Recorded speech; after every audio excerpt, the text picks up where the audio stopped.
menuliskan M dikali V itu sama dengan M dikali V. Ini sebelum, ini sesudah. Dan ini adalah persamaan dasar dari pengenceran larutan.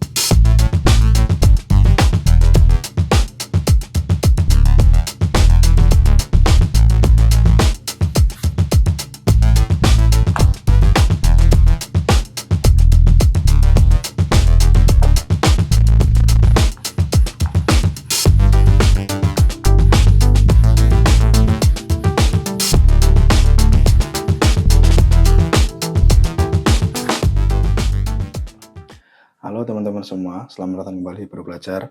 Alhamdulillah kita bisa berjumpa lagi setelah minggu lalu sempat tidak bertemu karena ada 1-2 kesibukan secara offline yang saya lakukan.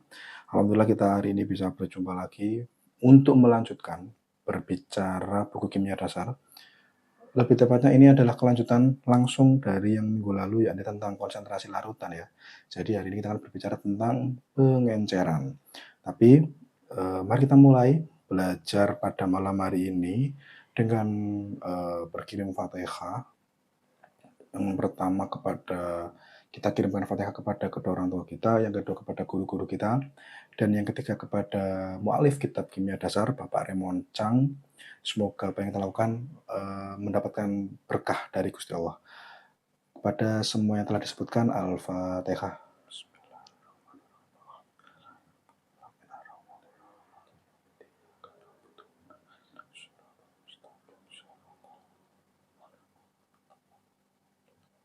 Amin. Setelah minggu lalu kita belajar tentang bagaimana menghitung konsentrasi. Jadi kan dulu kita tahu mol, terus habis itu kalau mol itu masuk ke dalam sebuah wadah yang itu ada volumenya, itu jadi konsentrasi. Nah, konsentrasi itu kan mol per satu satuan volume. Nah, sekarang kita akan masuk ke lanjutannya nanti tentang pengenceran. Kenapa sih kalau kita perlu belajar tentang pengenceran? Karena begini teman-teman semua, dalam praktik di lab, kita itu sebenarnya menyimpan bahan dalam kondisi yang pekat atau biasanya disebut dengan larutan stok. Jadi di lab itu sebenarnya ini teknis di lab ya. Jadi di lab itu kita menyebut dengan larutan stok. Nah, larutan stok ini adalah larutan yang konsentrasinya itu tinggi. Jadi ada larutan stok, konsentrasi tinggi. Nah, bukan ini yang akan digunakan dalam praktek langsung di laboratorium, tapi kita itu menyimpan dalam stok ini.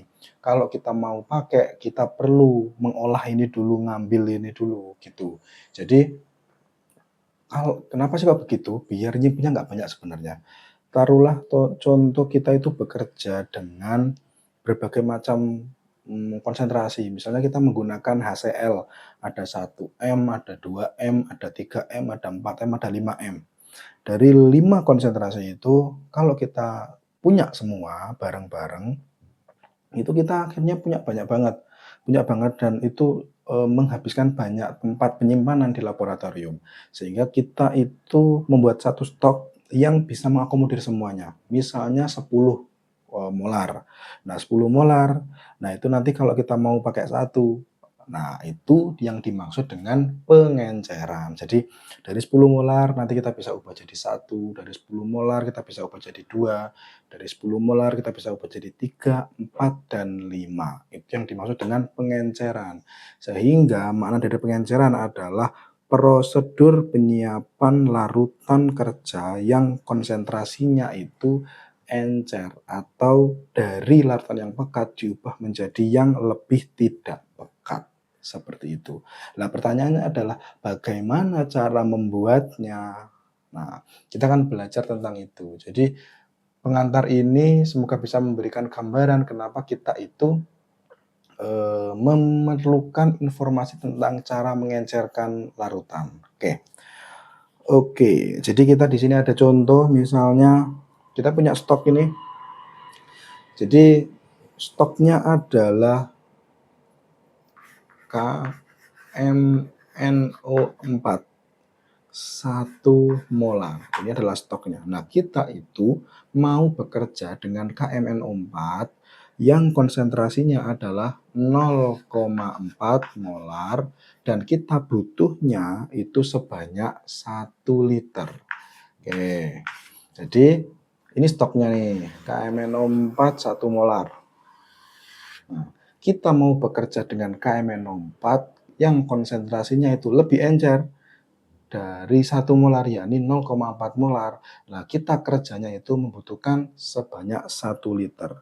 Lah, gimana cara membuatnya? Kita pahami dulu logikanya. Oke. Untuk 0,4 molar dalam 1 liter, pertanyaannya adalah kita itu butuh berapa mol? Kan gitu. Nah, kita bisa mengingat kembali tentang persamaan M sama dengan N per V, di mana M-nya adalah 0,4, sementara kita itu dalam 1. Sehingga berapa N-nya? N-nya adalah 0,4 mol. Berarti kita itu membutuhkan, kan pertanyaannya adalah kita itu butuh berapa mol? Mari kita ingat-ingat lagi apa itu mol. Mol itu adalah jumlah materi yang ada dalam sebuah zat. Ini nih, stok ini kan dia ada zatnya. Pertanyaannya adalah kita tuh butuh berapa mol sih dari sini untuk jadi ke sini, gitu. Nah, untuk jadi ini nih kita itu butuh mengambil 0,4 mol dari mana? Dari sini. Ini 0,4, kita targetnya adalah 1 liter sehingga kita itu butuh berapa mol? Kita itu butuh 0,4 mol, seperti itu. Nah, berarti berapa nanti yang kita ambil itu sudah ketahuan dulu nih. Kita kunci dulu. Kita itu perlu mengambil 0,4 mol. Oke. Nah, stok ini sekarang kita main-main di sini. Kita sekarang ini punya berapa sih sebenarnya ini? Jadi, kita itu, nah di sini itu kita punyanya adalah 1 liter sehingga di sini kita itu punya ini sama persamanya kayak ini ya, M sama dengan N dibagi V, di mana M-nya adalah 1, ini juga 1, sementara ini N-nya berapa? Berarti N-nya adalah 1. Nah, kita perlu ambil berapa agar mendapatkan 0,4? Nah, seperti itu. Ketika ini adalah 1 liter, itu, ketika ini adalah 1 liter, berarti kita butuh ambil berapa untuk dapat ini? Kita butuhnya adalah mengambil 400 mili. Loh, dari mana? 400 mili adalah 0,4 dikali 1000 mili. Hasilnya adalah 400 mili. Nah, ini. Jadi kita perlu itu mengambilnya adalah 400 mili. Jadi kita di sini punya larutan stok diambil 400 mili. Nah, kita akan coba tulis ya, perlu persimpangan. Ini 1 mol. Oke, 1 mol. 1 mol itu dalam 1 liter tadi ya, dalam 1 liter dalam 1000 mililiter. Konversinya seperti yang kemarin sudah kita bicarakan, jadi 1 liter itu adalah 1000 mili. Nah, ini itu kan berarti sebanding dengan 0,4 mol tadi itu di dalam 400. Ya, kita kan mengambilnya, di dalam kita itu mengambilnya sebanyak 400 mili. Nah, seperti ini. Oke. Jadi artinya kita itu perlu mengambil sebanyak 400 mili ini. Nah, kalau targetnya itu 1 liter, berarti stok, taruhlah ini contoh stok ya, ini stok. Nah, stok ini kita ambil 400 mili. Nah, 400 mili ini kita masukkan ke sebuah wadah, targetnya adalah 1 liter, sehingga ini taruhlah ini wadah yang 1 liter, kita masukkan ke sini. Nah, akan mengisi di sini. Nah, akan mengisi di sini lalu kita tambah dengan pelarut sampai nanti hasilnya itu pas menjadi 1 liter. Itu adalah praktiknya. Nah, sekarang mari kita coba cek. Dengan yang seperti ini, kita perlu ingat bahwa sebenarnya molnya sebelum sama sesudah itu sama. Perlu diingat bahwa penambahan pelarut itu tidak mengubah mol, tetapi menurunkan konsentrasinya. Jadi misalnya kita itu nah misalnya gini ya, punya sebuah wadah. Ini berapa mol? Kita ambillah contoh misalnya, oke. Nah, kita ambil, terus kita taruh dalam sebuah wadah yang lain. Nah, ketika masuk ke sini, karena ini ya, kemarin itu sifatnya adalah intensif, bukan ekstensif. Kita masuk sini, taruhlah masih sedikit ya, masih sedikit seperti ini. Ini jumlahnya kan tetap sama, molnya itu sama. Nah, ketika ditambah air, nah menjadi seperti ini. Dia itu, nah, molnya sama, tapi jumlah atau volumenya beda. Konsentrasi kemarin itu molar itu ya, ini juga beda. Jadi molnya sama, volumenya beda, konsentrasinya beda. Ngono. Lah, otak-atiknya kan di sini. Berarti ini nih loh yang selalu disebut sama. Jadi sebelum sama sesudah molnya itu sama, tapi yang beda itu M dan V. Konsentrasi sesudah diencerkan maksudnya, itu mesti lebih rendah. Sementara volume setelah diencerkan itu pasti lebih tinggi. Ngono. Sehingga dengan menggunakan persamaan ini, kita kan akhirnya punya loh, ini sama. Kalau ini kita ubah, M sama dengan N per V itu kan sama dengan N sama dengan M dikali V. Nah, kan seperti ini. Ketika N-nya sama, dan N itu sama dengan M dikali V, berarti kita itu bisa menuliskan M dikali V itu sama dengan M dikali V. Ini sebelum, ini sesudah. Dan ini adalah persamaan dasar dari pengenceran larutan. Jadi yang perlu diingat adalah bahwa proses pengenceran itu molnya sama, yang berubah itu adalah jumlahnya dan konsentrasinya. Itu yang berubah gitu. Ini sama kayak yang ini tadi. Nah, ini 1 mol dalam 1000, 0,4 mol dalam 400 sama. Ini jumlahnya itu sama seperti itu. Jadi sebelum sama sesudah itu molnya sama, yang berbeda itu konsentrasinya menjadi lebih rendah dan volumenya menjadi lebih tinggi. Nah, sekarang kita punya persamaan ini nih, yang akhirnya kita bisa jadi kuncian. Jadi kuncian sehingga kita tidak perlu membayangkan yang lama seperti ini, yang membayangkan kayak, oh kalau begitu berarti kita butuh berapa mol, oh butuh 0,4 mol, 0,4 mol itu ngambilnya berapa mili, oh 400 mili. Nggak perlu seperti itu, jadi kita bisa pakai ini, ngono. Nah contoh, ini contoh, kita punya stoknya itu, ini H2SO4 ya sekarang, H2SO4, stoknya adalah 8,61. Oke, lalu kita itu mau membuat larutan kerja. Nah, ini namanya larutan kerja. Kita mau buat larutan kerja itu 1,75 M. Ini M sebanyak 5 kali 10 pangkat 2. 5 kali 10 pangkat 2 mililiter. Nah, oke. Kita berarti punya informasi apa? Ini M. Disebut M sebelum ya nggak apa-apa. Jadi ini M1. Ini M1 untuk yang ini. Ini juga konsentrasi target. Kita tulis dia sebagai M2. Ini adalah volume target, berarti ini adalah V2. Pertanyaannya di mana? Pertanyaannya adalah di V1.